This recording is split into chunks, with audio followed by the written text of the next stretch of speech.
But we start with our lead story. And stop me, guys, if you have heard this before. We are waiting on yet another LeBron James decision. The basketball world waits with bated breath to learn where he will play in year 24. And Philly remains a pretty intriguing destination. Sixers president Bob Myers was asked about what his pitch to LeBron would be. Here is what he said. If he was here, I'd say I honestly believe this is your best chance to win. You have to decide all the other things that are equally important. What I would just say is, if it's about winning, and that, let's talk about this team, because you can win here in Philadelphia. Okay, so that is about as directive a pitch, guys, as you are going to get. Bob Myers, who runs the Philadelphia 76ers organization, Vinny, giving that pitch to Max Kellerman, Rich Paul, LeBron's agent. So what do you hear, Windy, when you hear Bob Myers, his words, the recruiting style? What is that telling you about Philly's process in trying to get LeBron? Well, it's more about the entire LeBron process than anything, because this is how the 76ers are getting to talk to LeBron. That was on Rich Paul and Max Kellerman's podcast, but it was essentially a meeting with LeBron James. That's how you talk to LeBron in 2026. In 2010, he had 3 days of meetings where everybody came to an office building in Cleveland in $10,000 suits, and Jay-Z came to pitch him. In 2014, Dan Gilbert his jet was being tracked as he tried for a clandestine meeting in South Florida. In 2018, Magic Johnson stood on his driveway until free agency opened and then walked into his house in Los Angeles to make the pitch. Now you come on a podcast, and this is where we go as LeBron plays golf and works on his short game. So this is a demonstration of how the game has changed and how long the LeBron career and free agency processes have been. Yeah, I'm amazed that he's still at the epicenter of free agency all these years later. You just referenced the decision, which was all these years ago, the anniversary being yesterday, July 8th. Are you amazed when you think about this process that he's still at the epicenter of free agency and dictating his own terms? Yeah, and I think it's for a completely different reason. You know, 16 years ago, the New York Knicks spent 2 seasons getting themselves into a position where they could pitch LeBron James. He dismissed their pitch in a matter of minutes. And then now, because he's willing to play for essentially next to the league minimum, any team has the option to go get him. So it's a completely different situation. Back then, there were just really a couple of teams he was considering. Now he could consider 10 teams, as Rich Paul outlined on another recent podcast interview. I don't think he's actually considering 10 teams, but the idea is that if somebody could get a player like LeBron's caliber for next to nothing in NBA dollars. And so while it is a repeating of LeBron being pitched, in some ways it's extraordinarily different and very unique. Yeah, Vince, I want to bring you in here. When you hear Bob Myers in the words, the process that he's trying to use here, what stands out the most? Just the fact that we're doing this on reality TV. Like, this is the most reality TV. This is the most 2026 thing of all time. The fact that we're not having clandestine meetings and high rises in Cleveland or Miami or LA or wherever. You're having on a podcast with Rich Paul and Max Kellerman. Like, that is where we are in terms of the basketball culture. But when I hear Bob Myers talk, it's almost like he knows that he doesn't have the best hand here. He doesn't know who has the best hand, but he knows that he doesn't have the best hand. And the most important thing is this. We all have to be honest, and Wendy is like the prince of pessimism when it comes to these things. We don't know what LeBron wants. Like, normally it's a max contract and then another max slot to bring one of LeBron's teammates along. But right now, LeBron is at the stage of his career and his life where money is not the most important thing. We don't know what matters most to him at this stage. If it's winning, if it's comfort, whatever it is, and we're going to find out what that is based off of his decision. And the most important thing Wendy said is, you're talking about a veteran minimum player, so to speak, who can command a lot more. Are you going to ask him to do max salary contract things on a minimum deal?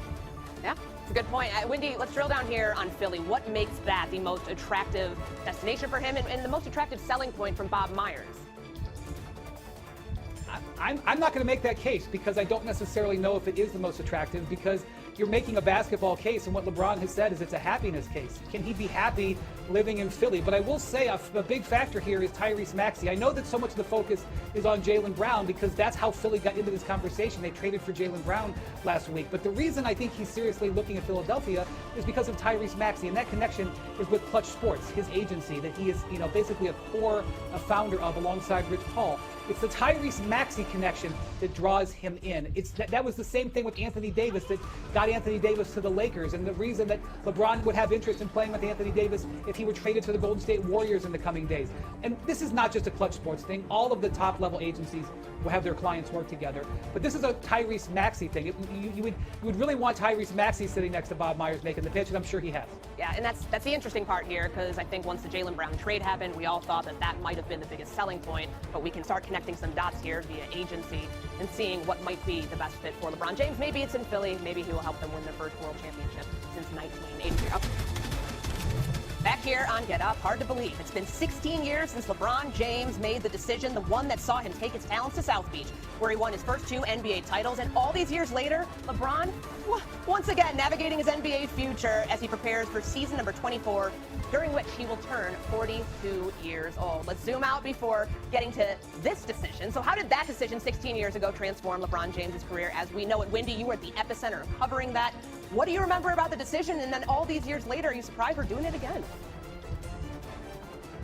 Yes, I'm surprised we're doing it again. I think that's fair to say that. And the decision itself, I think there was such heat off the moment and the way it was presented. I think it just obscured 2 legacies of it. Number one, that it changed the way athletes took control of announcing their news.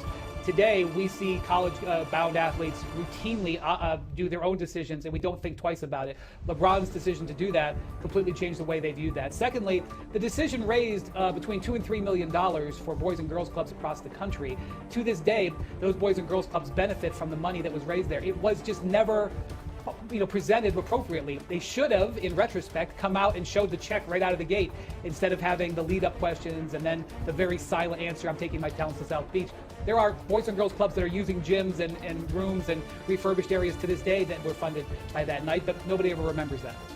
So now we're waiting on the next decision, whenever that comes in, for LeBron James. What do you think is driving his decision circa 2026? I'm going to be honest with you. I have no idea what's driving this decision for LeBron James. When you look at where he was in LA this most recent period, they were knocked out in the second round of the playoffs. He was arguably the 3rd best player behind Luka Doncic and Austin Reeves. Maybe you can quibble on him being a more effective player than Austin Reeves. I'm not going to argue on that. But he's won all the championships he's probably going to win. He's won all the MVPs he's probably going to win. He's in year 24. This is also unprecedented. So to pretend like out of the 10 teams that he's allegedly considering that we know what his priorities are beyond quote-unquote happiness and maybe playing a little bit of golf, that would be lying for us to say that his decision is going to reflect what he considers to be most important. But as of right now, we don't know it. Only he and Rich Paul know it. And I feel like I guarantee you that they know it. They're just not telling us right now. Yeah, we saw it on the whiteboard on the Rich Paul and Max Kellerman podcast. They laid out at least the teams we believe to be in the mix. One of them being Cleveland, Wendy, and we know that Donovan Mitchell signed the extension this week. How do you think that factors in potentially to LeBron going back home and finishing his career with the Cavs? I don't think it factors in really at all. Donovan was going to be on the Cavs this year no matter what. LeBron is making a year-to-year decision. The investment in Donovan Mitchell is a 5-year investment for the Cavs. They want him to be their cornerstone and franchise centerpiece going forward, no matter whether LeBron wants to get there or not. And by the way, that would be the case in any of these teams LeBron is considering. He's not considering any of these teams where he would go in and be the centerpiece player. That's why he's only going to make a minimum contract or an exception. If he went to Golden State, Steph is on the verge of getting an extension. Giannis Antetokounmpo is trying to get an extension. Obviously, in Philadelphia, there's 2 or 3 players you could consider franchise players. All of these places, LeBron is coming in as a supporting piece. Donovan Mitchell, that situation with his contract would have been that way no matter what. And Vince, you still remain pretty steadfast that Miami might be the best destination? My thought is that Miami, let me be perfectly clear with everyone. This is not me reporting. This is not me doing anything. This is Vinny saying Miami would bookend this LeBron journey, not just for the fact of historically where he's been with that organization, with Eric Spoelstra, with Pat Riley, but practically on the floor. You don't want LeBron to be in this position where he has to do all the heavy lifting. That's Giannis, that's Bam. He can still be a perimeter option. He's become a better spot-up shooter. I think that could be the better basketball option. Okay, so while we wait on the next decision for LeBron James, which who knows when it's going to come, the offseason is a long, long time to wait on yet another LeBron James decision. The basketball world waits with bated breath to learn where he will play year number 24, and Philly remains an intriguing destination. Sixers president Bob Myers was asked what his pitch to LeBron would be. Here's what he said. He was here. I'd say I honestly believe this is your best chance to win. You have to decide all the other things that are equally important. What I would just say is, if it's about winning, and that, let's talk about this team, because you can win here in Philadelphia. All right, Wendy and Vince back here with us on Get Up. Wendy, what do Bob Myers' words and this recruiting style tell us about LeBron James' process for free agency? It doesn't tell us anything about his process, to be honest with you, Courtney. I appreciate the question. It's a time and place thing that's really a phenomenon. LeBron's playing golf in Akron. Bob Myers drives to a podcast studio in Los Angeles to pitch Philadelphia.